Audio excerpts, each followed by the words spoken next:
Hello, नमस्कार, आदाब, सत श्री अकाल और अस्सलाम वालेकुम। मैं हूं मोहम्मद अहमद काज़मी, लेकर आया हूं आपका पसंदीदा कार्यक्रम नजर दुनिया पर, जिसमें आपको भारत के परिवेश में अंतर्राष्ट्रीय समाचार दिए जाते हैं और वो समाचार देने की कोशिश की जाती है जो आपको दूसरे रास्तों से, दूसरे माध्यमों से नहीं मिलते। आज का कार्यक्रम बहुत विशेष है। पाकिस्तान में सरगर्म जैश ए मोहम्मद आतंकी गुट के मुखिया मसूद अजहर को यूनाइटेड नेशंस के जरिए अंतर्राष्ट्रीय आतंकवादी के तौर पर स्वीकार किया जाना भारत की एक बड़ी कामयाबी समझा जा रहा है। ये तब मुमकिन हो सका है जबकि चीन ने इसके खिलाफ अपनी तकनीकी आपत्ति वापस ले ली है।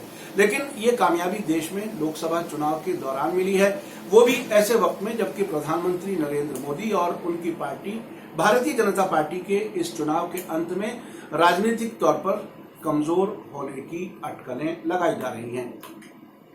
बीबीसी जैसे विदेशी मीडिया ऑर्गेनाइजेशन और इंडियन एक्सप्रेस ने इसे गिव एंड टेक की बुनियाद पर हुई डील बताया है, यानी हकीकत सिर्फ उतनी नहीं है जितनी बताई जा रही है। बीबीसी के चीन की राजधानी बीजिंग में पत्रकार एस.डी. गुप्ता ने इसे सिर्फ भारत की कूटनीति की कामयाबी समझने पर सवालिया निशान लगाया है। उनका कहना है कि पुलवामा आतंकी हमले के बाद मसूद अजहर ने दावा किया था कि उसके संगठन ने इस हमले को अंजाम दिया है। इसके बाद अमेरिका, ब्रिटेन और फ्रांस मसूद अजहर के खिलाफ प्रस्ताव लेकर आए थे। ऐसे में अगर चीन इसका विरोध करता तो मैसेज ये जाता कि वो टेररिज्म को सपोर्ट कर रहा है। चीन के लिए अपनी इंटरनेशनल लेवल पर इमेज का मसला था। पाकिस्तान में चीन की कई परियोजनाएं चल रही हैं। कुछ दिन पहले ही पाकिस्तान के प्रधानमंत्री इमरान खान चीन के दौरे पर गए थे। ऐसी संभावना है कि इस मौके पर वहां दोनों देशों के नेताओं के बीच मसूद अजहर के सिलसिले में बातचीत हुई हो। गुप्ता का यह भी कहना है कि चीन इस नतीजे पर पहुंच गया है कि मसूद अजहर अब पाकिस्तान में बहुत ज्यादा इन्फ्लुएंस नहीं रखता, इसलिए उसके खिलाफ कुछ होने पर बहुत ज्यादा विरोध का सामना नहीं करना पड़ेगा। साल 2011 में ही जैश ए मोहम्मद को आतंकी संगठन घोषित किया जा चुका था। सिर्फ इसके नेता मसूद अजहर को अंतर्राष्ट्रीय आतंकियों की सूची में शामिल किया जाना था। बीबीसी के बीजिंग में पत्रकार का कहना है कि दुनिया में कोई आपको कुछ दे और बदले में कुछ ना मांगे, ऐसा मुमकिन नहीं होता। अमेरिका ने भारत और चीन दोनों से कहा है कि ईरान से तेल ना खरीदें। चीन ने अमेरिका की बात नहीं सुनी, जबकि भारत ने नुकसान उठाने के बावजूद ईरान से तेल लेना बंद कर दिया है। मेरा समझना है कि यह कमेंट बहुत अहम है जिस पर भारत में चर्चा नहीं हो रही। ऐसा लगता है कि मसूद अजहर को आतंकी घोषित करने की कीमत भारत को ईरान से तेल आयात बंद करने के तौर पर देनी पड़ी है, जबकि भारत को ईरान से तेल काफी सस्ता और आसान शर्तों पर मिलता था। एक बड़ी मात्रा में अदायगी भारतीय रुपए में होती थी, जिससे ईरान भारत से अपनी जरूरत की बहुत सी चीजें खरीदता था। गुप्ता का कहना है कि भारत ने इतना बड़ा बलिदान इसी वजह से दिया है ताकि अमेरिका मसूद अजहर वाले मामले में भारत का समर्थन करेगा। पिछले दिनों वॉशिंगटन में इंडियन एक्सप्रेस के पत्रकार ने व्हाइट हाउस के सूत्रों के हवाले से बताया था कि अमेरिकी अधिकारियों का कहना है कि पुलवामा आतंकी हमले के बाद अमेरिका ने भारत को समर्थन दिया था।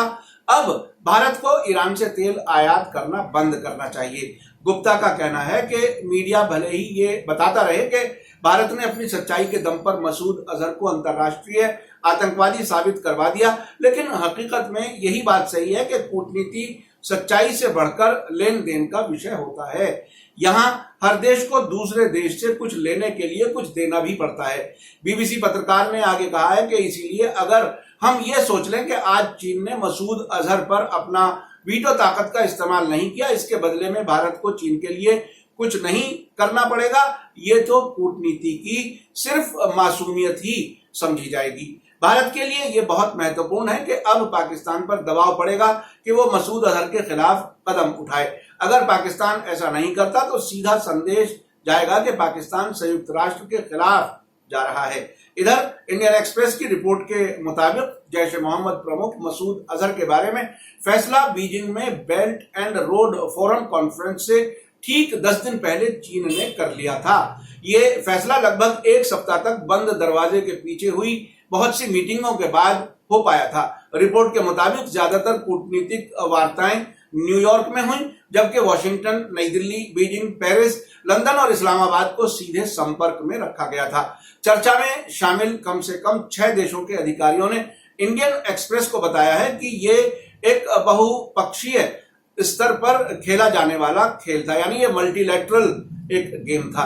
अखबार के मुताबिक एक शीर्ष सूत्र ने गिव एंड टेक के जटिल जाल को समझाते हुए ये बात कही है। लेकिन इस बीच भारत के विदेश मंत्रालय के प्रवक्ता रवीश कुमार ने बृहस्पतिवार को कहा है कि हम आतंकवाद और देश की सुरक्षा से जुड़े मुद्दों पर किसी भी देश के साथ मोल भाव नहीं करते। उन्होंने स्पष्ट किया कि पाकिस्तान स्थित जैश ए मोहम्मद के सरगना मसूद अजहर को अंतर्राष्ट्रीय आतंकवादी घोषित किए जाने के प्रस्ताव पर चीन के जरिए वीटो वापस लेने के लिए उसके साथ किसी तरह का कोई मोल भाव नहीं किया गया है और संयुक्त राष्ट्र के इस कदम के बाद पाकिस्तान को मसूद पर कार्रवाई करनी होगी। विदेश मंत्रालय के प्रवक्ता ने आगे कहा है कि मसूद अजहर को किसी एक गतिविधि के लिए अंतर्राष्ट्रीय आतंकवादी घोषित नहीं किया गया है। आधिकारिक दस्तावेज के मुताबिक वो जैश ए मोहम्मद की आतंकवादी गतिविधियों यानी टेरर एक्टिविटीज के लिए धन मुहैया कराता रहा है और उनकी योजना बनाने तथा उन्हें अंजाम देने से जुड़ा रहा है। इसमें जैश की सारी गतिविधियां आ जाती हैं। मसूद अजहर के संयुक्त राष्ट्र के अंतर्राष्ट्रीय आतंकवादियों की सूची में शामिल होने के बाद पाकिस्तान सहित हर देश को उसकी संपत्ति जब्त करनी होगी, उसके हथियार खरीदने और विदेश यात्रा करने पर भी पाबंदी लगानी होगी। इधर हिंदुस्तान टाइम्स में शिशिर गुप्ता की एक रिपोर्ट छपी है जिसमें कहा गया है कि पाकिस्तान चाहता है कि मसूद अजहर को अंतर्राष्ट्रीय आतंकी घोषित करने की प्रक्रिया भारत में लोकसभा चुनाव समाप्त होने पर की जानी चाहिए ताकि सत्ता पक्ष भारतीय जनता पार्टी इसका राजनीतिक लाभ ना उठा सके, जबकि चीन इसे 15 मई को करने के संकेत दे रहा था। साथ ही यह भी सही है कि पाकिस्तान और चीन के बीच अजहर को अंतर्राष्ट्रीय आतंकी घोषित किए जाने पर सहमति काफी पहले बन चुकी थी। अब एक बात जो समझने की है वो ये कि मसूद अजहर के ग्लोबल टेररिस्ट घोषित होने के बाद अब क्या बदलेगा। इसे भारत की बड़ी डिप्लोमेटिक कामयाबी के तौर पर देखा जा रहा है। प्रधानमंत्री नरेंद्र मोदी ने भी इसे भारत की आतंकवाद के खिलाफ जंग की बड़ी जीत बताया है। भारत ने 2009 में मुंबई 2008 आतंकी हमलों के बाद संयुक्त राष्ट्र सुरक्षा परिषद में जैश ए मोहम्मद और मसूद अजहर को अंतर्राष्ट्रीय आतंकी संगठन और व्यक्ति घोषित करने का प्रस्ताव रखा था, लेकिन भारत को अब 10 साल बाद सफलता मिली है। रक्षा मामलों के जानकार सुशांत सरीन का कहना है कि इस तरह के मामले में 3 तरह के प्रतिबंध लगाए जाते हैं। पहला तो ऐसे शख्स की संपत्ति जब्त कर ली जाती है, दुनिया भर में कोई संपत्ति और आय के स्रोत पर रोक लगा दी जाती है, किसी भी तरह से हथियार उस तक ना पहुंचे ये सरकार को सुनिश्चित करना होता है। ग्लोबल आतंकवादी घोषित होने के बाद ऐसा व्यक्ति अपने इलाके में से बाहर नहीं जा सकता, यानी उसके देश से बाहर जाने पर पूरी तरह से रोक लगा दी जाती है। ये 3 ऐसे प्रतिबंध हैं जिसके बाद किसी भी आतंकवादी के लिए यानी गतिविधियों को अंजाम देना नामुमकिन सा हो जाता है। अब से पहले जब भी पाकिस्तान पर ऐसे लोगों के खिलाफ कार्रवाई करने का दबाव बनता था तो वो कागजों पर ही दिखाता था, लेकिन कभी गंभीर कार्रवाई नहीं की जाती थी। लेकिन अगर अब पाकिस्तान मसूद अजहर के खिलाफ कार्रवाई नहीं करता है तो उसे यह बताना पड़ेगा कि उसने संयुक्त राष्ट्र के प्रस्ताव का पालन क्यों नहीं किया। बीबीसी के संवाददाता रेहान फजल के मुताबिक मसूद अजहर पहली बार 29 जनवरी 1994 को बांग्लादेश की राजधानी ढाका से दिल्ली पहुंचा था। उस वक्त उसके पास पुर्तगाली पासपोर्ट था। दिल्ली के इंदिरा गांधी हवाई अड्डे पर इमिग्रेशन ऑफिसर ने मसूद को देखकर कहा, आप पुर्तगाली तो नहीं लगते। लेकिन जैसे ही मसूद ने कहा मैं गुजराती मूल का हूं तो उसने दोबारा बिना उसकी तरफ देखे उसके पासपोर्ट पर मोहर लगा दी, यानी वो देश के अंदर आ गया। उसके कुछ ही दिनों बाद अजहर को श्रीनगर की गलियों कूचों में देखा जाने लगा। भड़कीले भाषण देना और कश्मीर में अलगाववादी सरगर्मी में शामिल समूहों के बीच मतभेदों में मध्यस्थता करना वो अपनी जिम्मेदारी समझता था।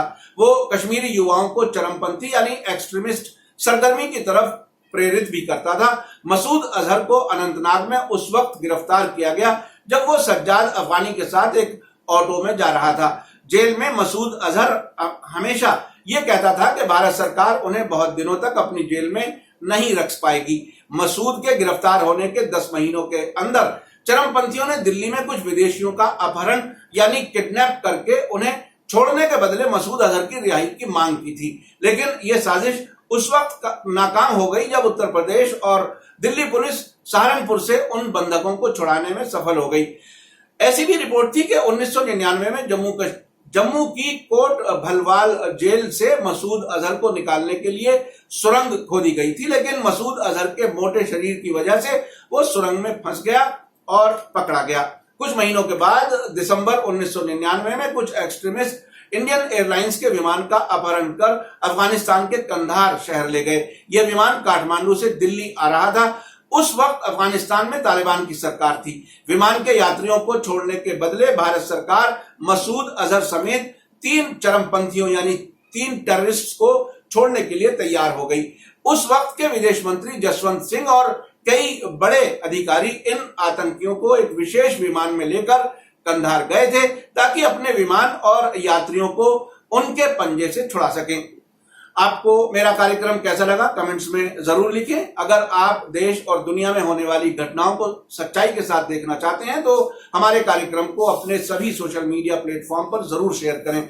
अगर अब तक आपने media star world YouTube channel को सब्सक्राइब ना किया हो तो फौरन सब्सक्राइब कर लें और तुरंत नजर आने वाली घंटी के आइकन को भी क्लिक करें ताकि हमारी हर नई वीडियो की सूचना आपको फौरन मिल सके। आप हमें फेसबुक, ट्विटर और इंस्टाग्राम पर भी फॉलो कर सकते हैं। इसी के साथ मुझे दीजिए इजाजत। धन्यवाद, शुक्रिया। जय भारत, जय हिंद।